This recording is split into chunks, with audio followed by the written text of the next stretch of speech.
창세기 26장 말씀을 본문으로 여호와께 복을 받은 가정, A family blessed by God, 여호와께 복을 받은 가정, 이런 제목으로 하나님 말씀을 선포하고 함께 은혜 받고자 합니다.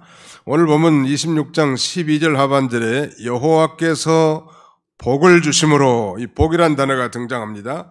24절 하반절에도 내가 너와 함께해서 내게 복을 주어, 24절 하반절에 여기도 역시 복이라는 단어가 등장합니다. 여호와께서 복을 주시고 내가 너와 함께해서 내게 복을 주어 라고 말씀하시죠. 그리고 29절에는 이방인 아비멜렉을 통해서도 29절 하반절에 너는 여호와께 복을 받은 자니라 이렇게 말씀하고 있습니다. 이 말씀들에 초점을 맞추어서 여호와께 복을 받은 가정, 이런 제목으로 하나님 말씀을 선포하고 함께 은혜 받고자 합니다. 이 성도가 이 복을 받기 위해서는 소위 삼합이 맞아야 합니다. 하나님께서 복 주시기로 예정이 돼 있어야 하고, 그 다음에 또 하나님의 종들을 통해서 이 복을 받도록 기도해 줘야 하고, 마지막 더 중요한 것은 복을 받을 당사자가 실제로 그 복을 받는 그 길을 걸어가야 할 것입니다. 이게 하나님과 하나님의 종, 그리고 이 본인 당사자가 해야 할 일인데, 이 세 가지가 합해질 때 그는 정말 복을 받고 또 복을 받는 그런 과정을 세워나갈 수 있을 것입니다. 복을 빌어주는 자가 그 축복의 기도가 그에게 합당하지 않을 때는 그 축복이 부메랑처럼 복을 빈 자에게 돌아오게 됩니다. 마태 10장 12절 이하에는 이렇게 말씀하시죠. 또 그 집에 들어가면서 평안하기를 빌라. 그 집이 이에 합당하면 너의 빈 평안이 거기 임할 것이요 만일 합당하지 아니하면 그 평안이 너희에게 돌아올 것이니라 그랬습니다. 예수님께서 12 제자들을 전도 파송을 하시면서 당부하신 말씀인데요, 아무 마을이나 아무 성에 들어가든지 먼저 그 집에 들어가서 평안하기를 기원하는, 우리 그리스도인들도 어느 집에 가든지 이 집에 여호와 하나님의 평안이 충만하시기를 기원합니다. 이렇게 이 축복하면 참 좋을 것 같아요. 그래서 그 집안 사람이 그 평안의 축복을 받기에 합당하다면 하나님의 축복이 그 집에 임하겠거니와, 그렇지 아니하면 그 평안의 복이 복을 빌어준 자에게 되돌아온다고 말씀합니다. 자, 본론적으로 그렇다면 여호와 앞에서 축복의 길을 걸어간 신앙의 호주 이삭은 도대체 어떤 길을 걸어갔을까요? 세 가지를 우리 주보 순서지에 써놨습니다.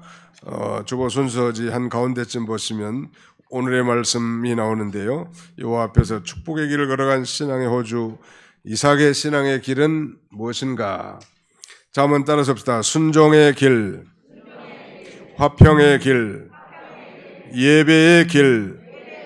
네, 이 순종과 화평, 그리고 예배를 중시하는 그런 인생을 살 때 하나님께서 그 개인이나 가정에 하나님이 복을 주실 것을 약속하고 있습니다.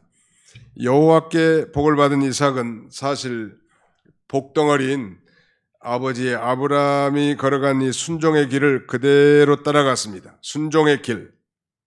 그러나 아무리 훌륭한 신앙을 가진 부모스라 해서 태어났다 할지라도 자기 자신이 그러한 축복의 신앙의 길을 걸어가지 않는다면 하나님께서 결코 복을 주실 수 없겠지요.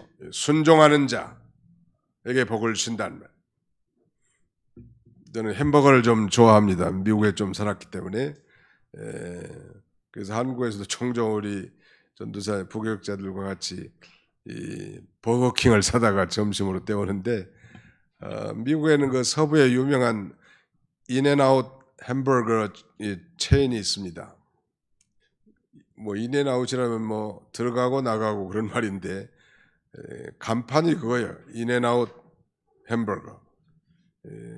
미국이 캘리포니아주 로스앤젤레스에서 태동한 이 햄버거점은 동부 쪽에는 없고 서부 쪽에만 있는데 많은 미국 사람들이 선호한다고 그래요. 아마 그 창업자가 1948년, 지금부터 한 74년 전에 세운 이 기업은 뭐 단순한 단순한 그런 양념을 사용한 것이지만 이 햄버거 안에 들어있는 이 패티라고 하는 소고기 있잖아요. 그것을 냉동육을 사용하지 않고 이제는 냉장육을 사용하기 때문에 맛있다는 거예요. 대개 다 냉동실에 넣어놓고 그걸 따뜻하게 데워서 넣어주는데 이 집은 시작할 때부터 냉장육을 갖다 넣기 때문에 더 맛있고 생감자도 그 자리에서 이렇게 잘라가지고 바로 튀겨주기 때문에 아주 싱싱하고 맛있다니. 그래서 요번에 가지고 점심에 한번 갔는데요. 점심 식사. 그 사람들은 우리 간식처럼이 아니라 식사예요. 제가 먹어보니까 별 맛도 없더라고 보니까. 별 맛도 없는데 아무튼 이 진실과 정직으로 이렇게 경영을 하는 모양이에요. 정직하게 경영하면 반드시 성공하게 되어 있는데 아무튼 그렇게 아주 신선한 제품으로 정성을 들여서 이렇게 만들어주기 때문에 LA를 방문한 사람들은 반드시 인앤아웃 햄버거점에 반드시 들려야 된다 해서 저도 반드시 한번 들렸습니다. 말씀드려가던 요지는 인앤아웃이라는 건 뭐 제가 들은 얘기인데 사실인지는 모르겠지만 들어가도 복을 받고 나가도 복을 받고라고 하는 창세기 28장 말씀을 근거로 했다고 해요. 신명기 28장. 신명기 28장은 언약 백성들이 순종을 통한 축복과 불순종을 통한 저주에 관한 긴 메시지가 언급되어 있습니다. 정말 여호와를 경외하고 그 명령을 지키는 자들에게는 그야말로 세계 모든 민족 가운데 뛰어나게 해주고 들어가도 복을 받고 나가도 복을 받고 심지어는 떡반죽 그릇에도 복이 많다고 성경이 증거했는데 그 인앤아웃이라는 말이 들어가고 나가고 그런 의미가 있다고 합니다. 그래서 그 집에 들어가도 복을 받고 나가도 복을 받는다는 뭐 믿을 수 없는 말이지만 아무튼 그런 전설이 있다고 하고 또 뭐 그 콜라를 마시는 이 컵 밑바닥에 요한복음 3장 16절 성구가 기록되어 있어요. 그 외에도 다른 성구를 종종 기록하기 때문에 크리스찬들이 신뢰하고 그 가게를 선호한다고 합니다. 실제 제가 확인을 해봤더니 아주 작은 글씨로 요한복음 3장 16절이 컵 밑에가 써져 있더라고요. 제가 확인했으니까 그건 거짓말이 아니에요. 말씀드려온 요지는 아무튼 신앙을 기반으로 하나님을 순종하면서 믿음으로 할 때 사람들도 좋아하고 또 하나님께서도 반드시 복을 주시는데 바로 이삭의 가정이 여호와께 복을 받은 중요한 원인은 바로 순종한 것입니다.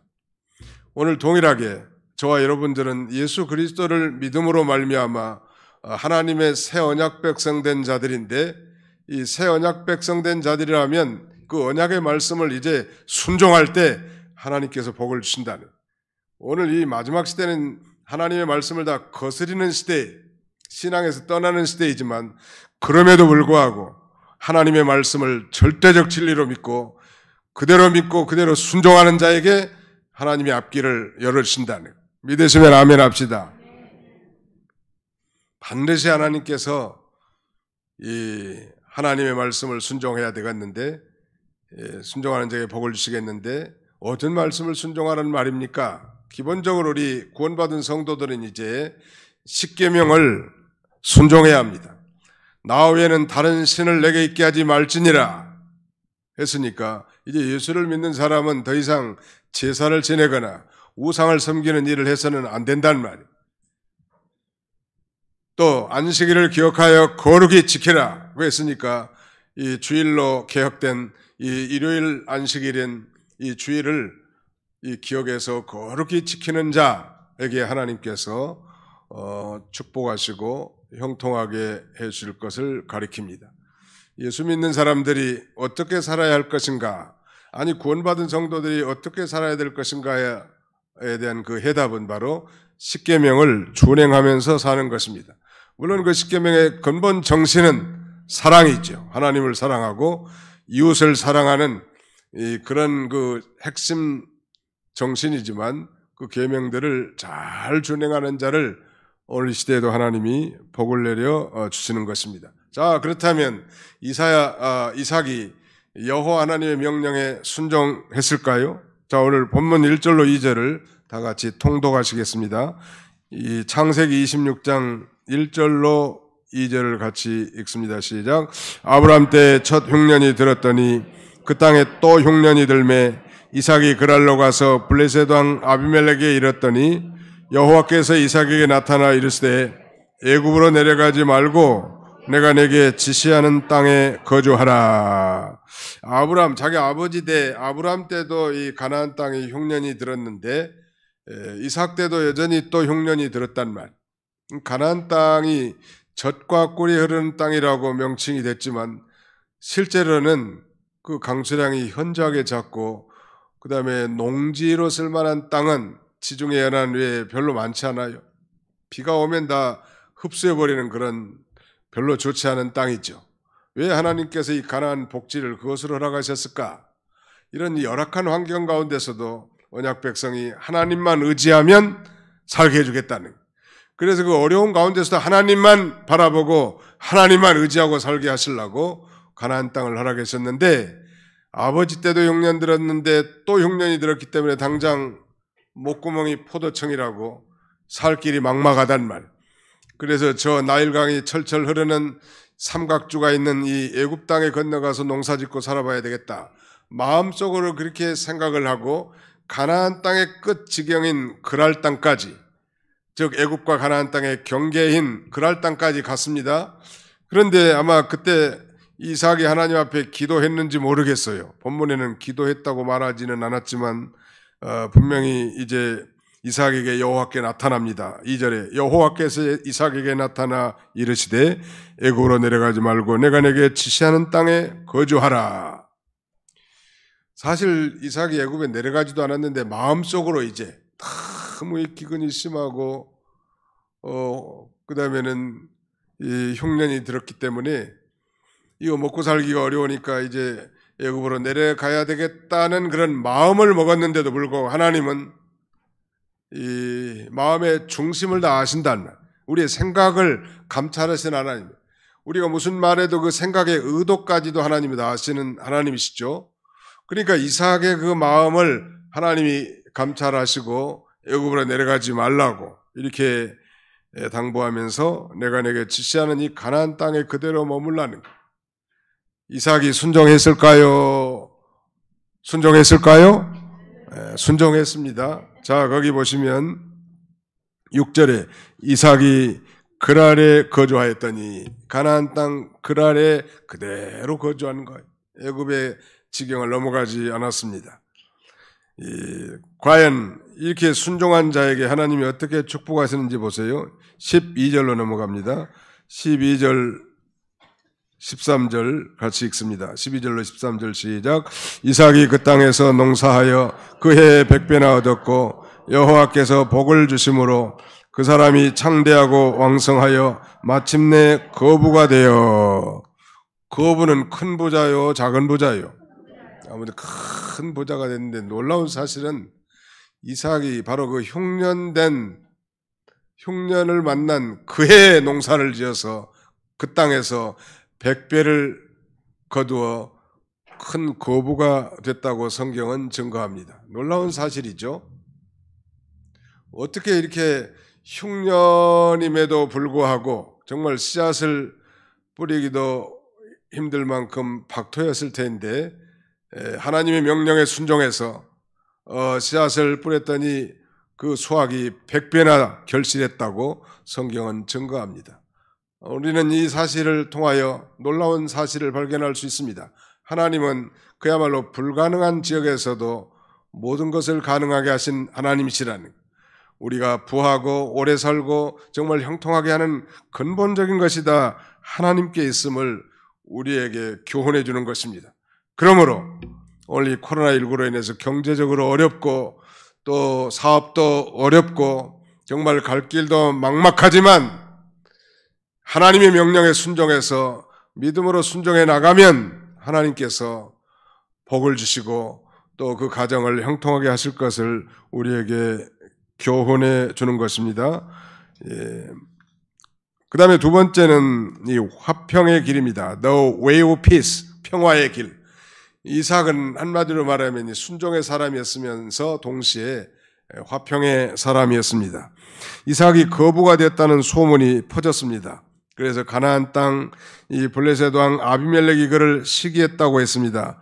그리고 이삭의 우물들을 흙으로 막아버리고 자기네들 지역을 떠나라고 일방적으로 통보합니다. 타인의 번영을 배아파하는 타락한 인간의 모습을 보여주는데, 무리기한 이 고대 팔스틴 지역에서 우물을 메워버린다면 그 우물은 생존과 생업에 직결되는 중요한 것입니다. 우리야 호수만 꼽으면 물이 나오니까 별로 소중하게 여기지를 않는데 물이 귀하다는 말. 미국에는 그 LA가 살기가 참 좋은 동네라고 합니다. 1년 내내 우리나라의 봄과 가을 날씨 정도가 되는 거예요. 그러니까 노인들이 거리로 많이 와서 휴양하고, 비버리 힐스라고 하는 유명한 그 도시도 있지 않습니까? 근데 단점이 딱 한 가지가 있는데 비가 없어. 비가 겨울에 좀 오고 아주 현저하게 적다는 거예요. 그래도 어떤 사모님은 자기 목사님에게 5분 이상 샤워 꼭지를 틀어놓지 말라고 잔소리를 한다고 하더만. 그럴 정도로 잔디에 물을 주는 것도 제한하고요. 참 가나안 땅이 그랬던 것 같습니다. 가나안 땅. 이른 비 늦은 비를 내려주시긴 했지만 이스라엘의 이 팔레스틴 지역의 지역도 비가 별로 안 오는 지역이. 지금은 관계수를 통해서 많이 개발됐긴 했지만 옛날에는 특별히 그랬던 것 같습니다. 아무튼 그래서 이 우물이 굉장히 중요하죠. 사람도 먹고 살지만 짐승들도 먹이고 농사도 짓는 데 쓸 건데, 이삭의 우물들을 일방적으로 메꿔버린 거예요. 어떻게 처신했는지 한번 보겠습니다.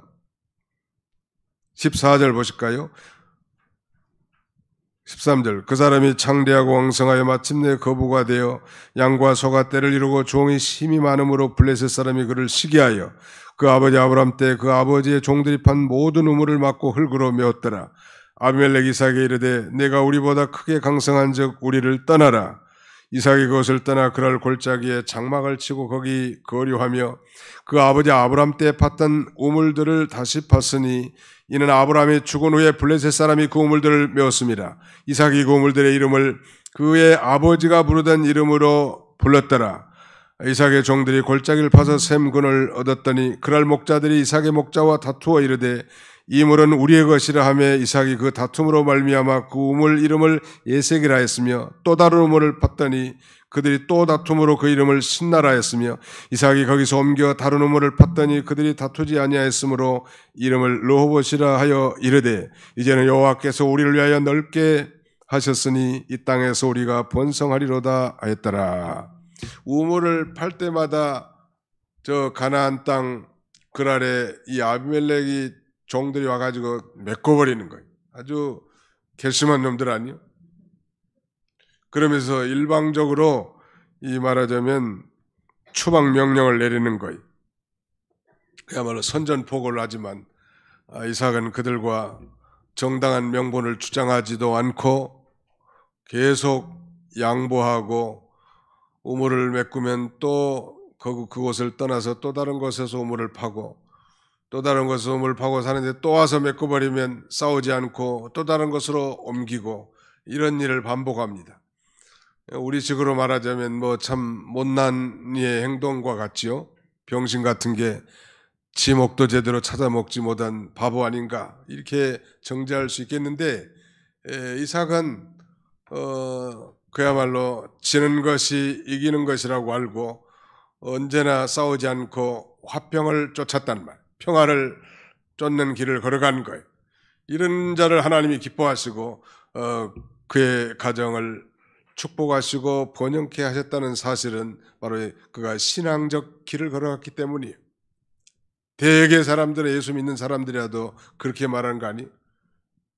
자기 몫을 찾아 먹어야 된다고 말하면서 말이죠. 그러나 우리 하나님은 그것보다도 화평을 쫓는 자를 기뻐하십니다.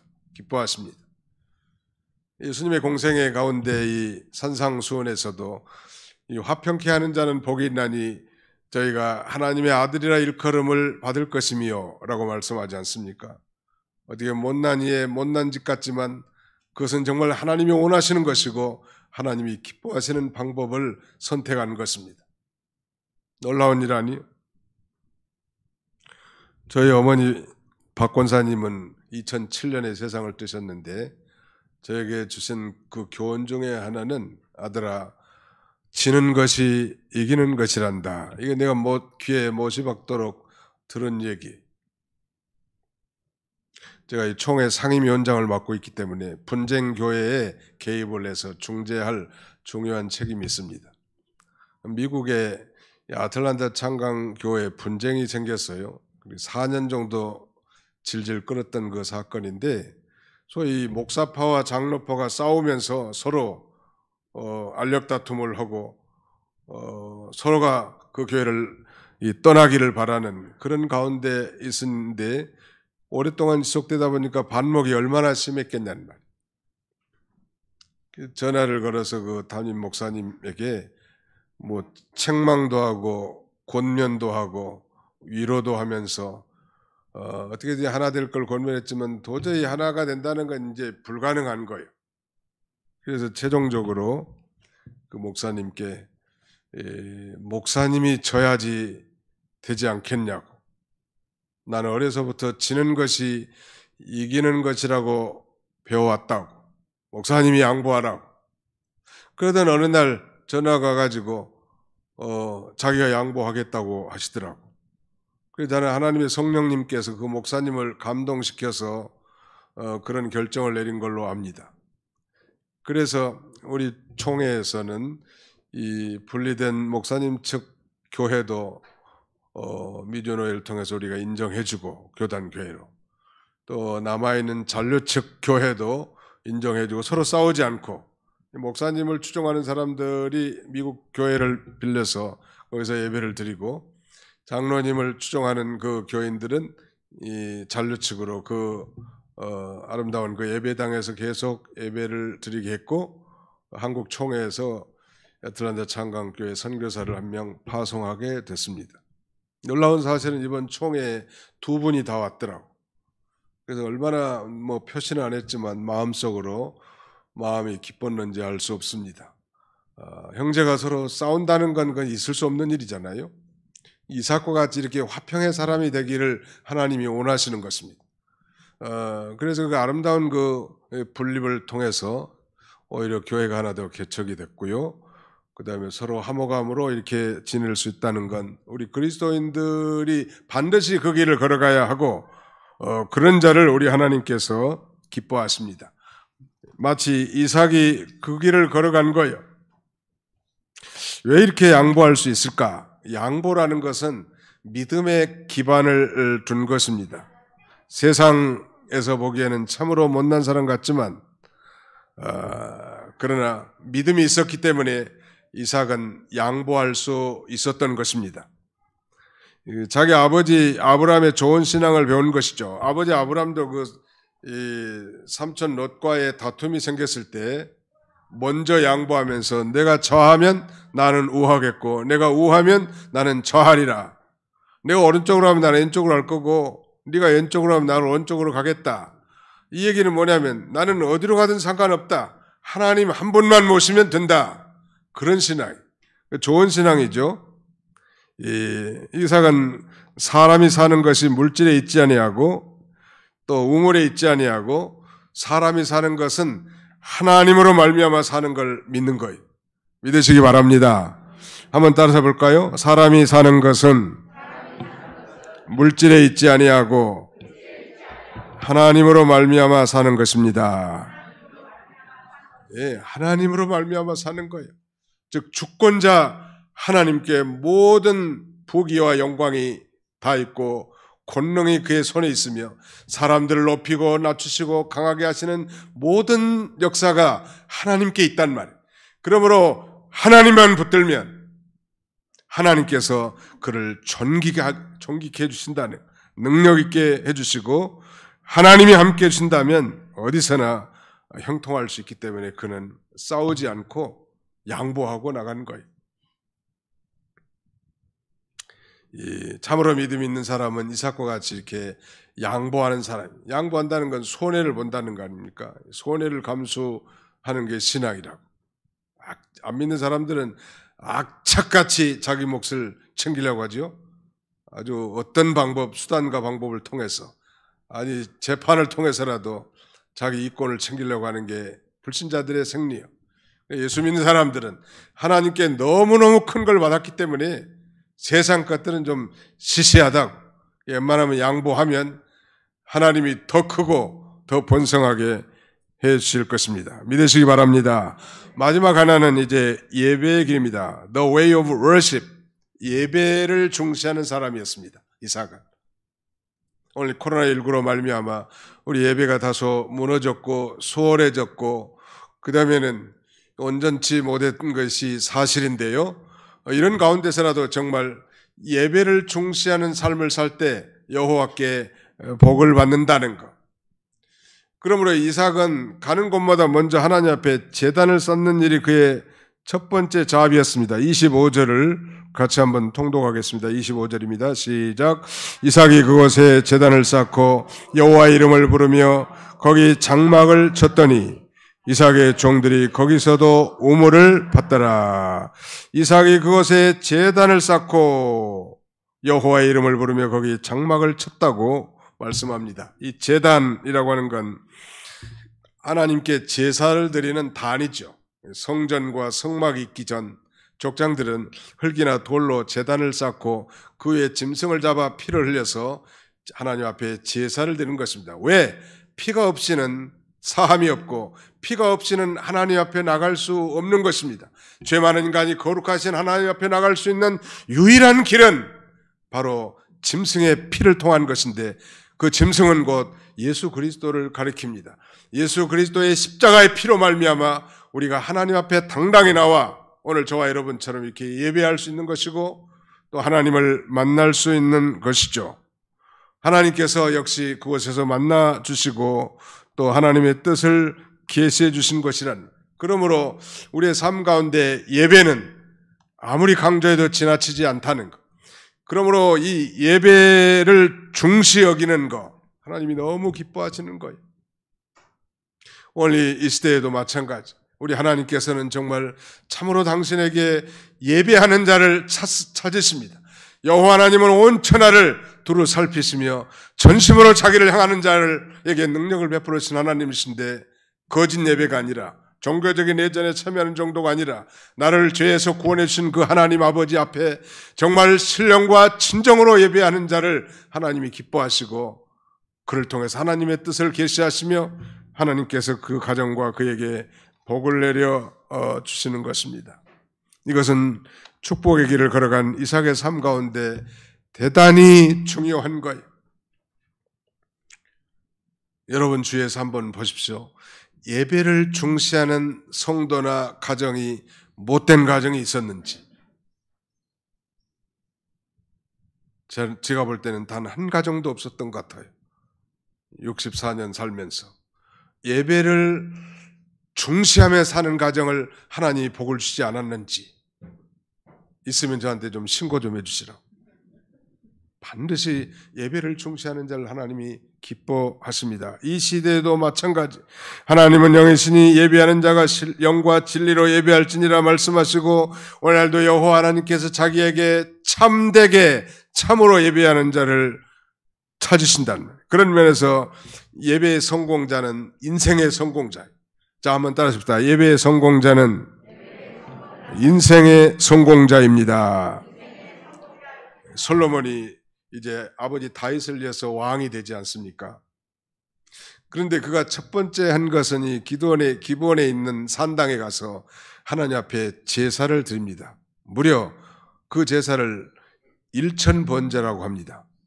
일천번제란 짐승 1000마리를 동시에 불태워 하나님 앞에 올려드리는 제사예요.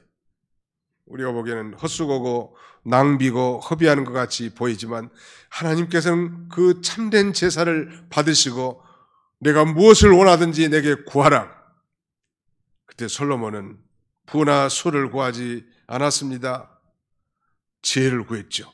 하나님의 나라를 잘 세워나갈 그 지혜를 구했고, 그의 기도의 제목이 하나님 마음에 합당했기 때문에 구하지 않은 모든 것들도 채워졌고, 역사 이래로 솔로몬 시대와 같이 부귀영화가 찬란했던 시대에는 없다는 것. 그건 불신자들 세계 가운데서도 다 익히 아는 상식이 되어버렸습니다. 자, 예배를 중시하는 삶. 코로나 시대에 예배를 무시한 사람들도 많이 있었을 거고, 정말 일주일에 한 번 드리는 예배조차도 번패스럽게 여기고, 아니 예배 장소에 나왔어도 정말 하나님을 아련하지 못하고 이 진정한 예배를 드리지 못한다면 너무나 안타까운 일이야. 누구를 보러 오는 게 아니지 않습니까? 무슨 쇼를 만끽하러 온 게 아닙니다. 정말 주 앞에 나와 저 십자가를 바라보고 죄를 회개하며 성령의 인도를 받아서 마음과 정성과 뜻과 온 힘을 기울여 하나님 앞에 예배하는 자, 이런 자를 하나님이 찾으시고 그런 가정을 복되게 하시는 하나님이십니다. 오늘 이 말씀을 맺고자 합니다. 5월 이 가정의 달을 맞이해서 저는 개인적으로 우리 모든 도봉교회 가정들이 정말 축복의 길을 걸어간 이삭과 같이, 이삭은 신앙의 호주예요. 신앙의 호주란 여자가 될 수도 있고 남자가 될 수도 있습니다. 믿음이 더 좋은 측이 아마 신앙의 호주입니다. 그는 그 가정에 중대한 영적 영향력을 끼칠 수 있는 인물이에요. 정말 그가 이 가정의 대표로서 순종의 길을 걸어가고 화평의 길을 걸어갈 뿐만 아니라 무엇보다도 자신이 이 정말 예배를 중시하는 삶을 살 때 그 가족들이 영향을 받게 되기 때문에 그 가정을 하나님이 복을 주지 않을 수가 없는 거예요. 바라기는 우리 모든 도봉교회 가정들이 여호와께 복을 받는 가정이 다 되시기를 주님의 이름으로 축원하는 바입니다. 기도하겠습니다. 기도합시다. 영광 중에 홀로 살아계셔서 우리 모든 인생들의 생사복을 주관하시는 살아계신 전능하신 우리 아버지 하나님, 오늘도 안식일을 기억하여 거룩히 지키라고 하신 주님의 명령을 따라 원근 각처에서 사랑하는 성도들을 1부, 2부 예배로 불러 모아 우리 하나님 앞에 제단을 쌓을 수 있도록 은혜 주심을 진심으로 감사하고 감사를 드립니다. 코로나19의 장기적인 이 전염병 재앙 가운데서 우리가 정말 믿음 생활에 소홀했던 우리들을 주님이 다 아시오니 이제 다 마음을 추스려서 다시 여호와께 복을 받는 가정이 되도록 우리 자신들이 먼저 축복의 길을 걸어갈 수 있도록 도와주시기를 원합니다. 하나님을 거역하고 불순종하는 이 시대 가운데서도 하나님 말씀을 절대적 진리로 믿고 그 진리의 말씀을 순종하고 화평과 평화를 추구하며 어떤 분쟁과 어려운 가운데 있을 때라도 이 화평의 사람들이 다 되게 하여 주시옵소서. 그러나 무엇보다도 우리 삶에 있어서 가장 중요한 예배를 중시하는 삶을 통하여 아버지 우리 가족들에게도 다 영향력을 끼치고 정말 하나님 앞에 영광을 돌림으로 우리 모든 가정들이 다 여호와께 복을 받는 아름다운 가정들이 다 되게 하여 주옵소서. 오늘도 빈손으로 나오지 아니하고 정성껏 예물을 준비하여 감사연보로 작정연보로 또 11조로 하나님 앞에 드린 모든 손길들을 축복하시고 하늘로부터 신령한 축복과 또 가정의 모든 생활에 필요한 물질적인 것들로 넘쳐나게 하셔서 넘치는 것으로 하나님을 섬기고 이웃을 사랑하는 사랑을 실천하는 삶을 살기에 부족함 없도록 우리 하나님이여 은혜를 더하여 주옵소서. 가정에서 병원에서 요양원에서 아버지 고난 중에 있는 우리 사랑하는 형제들을 이 시간에도 기억해 주시고 시간과 공간을 초월하여 저들에게도 성령으로 과거에 하나님 앞에 즐겁게 예배드렸던 것을 추억하며 믿음으로 아버지 주를 바라보는 귀한 시간 되도록 은혜를 나려 주옵소서. 다비로신 아버지 남은 한 주간 믿음으로 우리가 살아가도록 도와주시고 들은 말씀을 마음에 깊이 새겨 여러 가지 축복의 가정을 이뤄나갈 수 있도록 우리 하나님 은혜 나려 주옵소서. 우리를 죄에서 구속하신 예수님의 이름으로 기도하옵나이다. 아멘.